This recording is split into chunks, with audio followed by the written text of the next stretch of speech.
بچوں کو عبارت کے عنوان تک لے جانے کے لیے اور ان کی کتابیں کھلوانے سے پہلے آپ ایک موضوع تمہید اٹھائیں گے، عبارت کے عنوان کا اعلان کریں گے اور پھر کتابیں کھلوائیں گے۔ تمہید اٹھانے کے لیے درج ذیل نکات پیش ہیں، تاہم یہ حرف آخر نہیں ہے۔ بہتر سے بہتر تمہید کے لیے آپ کی فکری جستجو جاری رہنی چاہیے۔ درج ذیل سوالات کی مدد سے تمہید اٹھائیں۔ آپ کے گھر میں سودا سلف کس چیز میں آتا ہے؟ ظاہر ہے آپ نے بات شروع کرنی ہے تو یہاں سے ہی کریں گے کہ آپ سودے لاتے ہیں، سٹور میں جاتے ہیں بچوں، تو کس چیز میں ڈال کر آپ چیزیں لاتے ہیں؟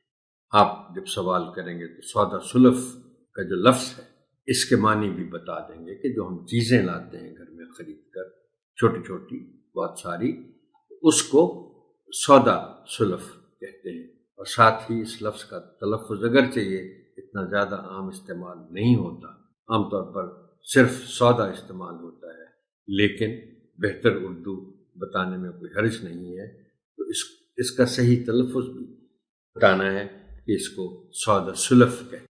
اگلا سوال ہے کہ جب پلاسٹک بیگ نہیں تھے تو سودا لانے کے لیے کیا استعمال ہوتا تھا؟ اس سوال پر آپ ذرا طویل گفتگو کر سکتے ہیں۔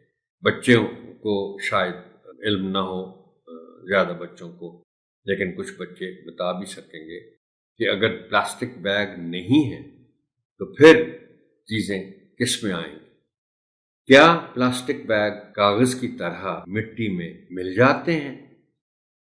یعنی ہم ظاہر ہے وہ پلاسٹک بیگ پھینک دیتے ہیں جگہ جگہ، تو کیا وہ مٹی میں مل کر ضائع ہو جاتے ہیں؟ یہاں سے چونکہ آپ نے ایک اور نقطہ پیدا کرنا ہے۔ پلاسٹک بیگ کا استعمال نقصان دہ کیسے ہے؟ یہاں آپ بچوں سے گفتگو کرتے ہوئے آپ آلودگی کا لفظ استعمال کر سکتے ہیں کہ پلاسٹک بیگ کیسے ماحولیاتی آلودگی پیدا کرتے ہیں۔ درجہ بالا سوالات پر مبنی گفتگو کے نتیجے میں بچوں کو بات کے عنوان تک لے جائیں۔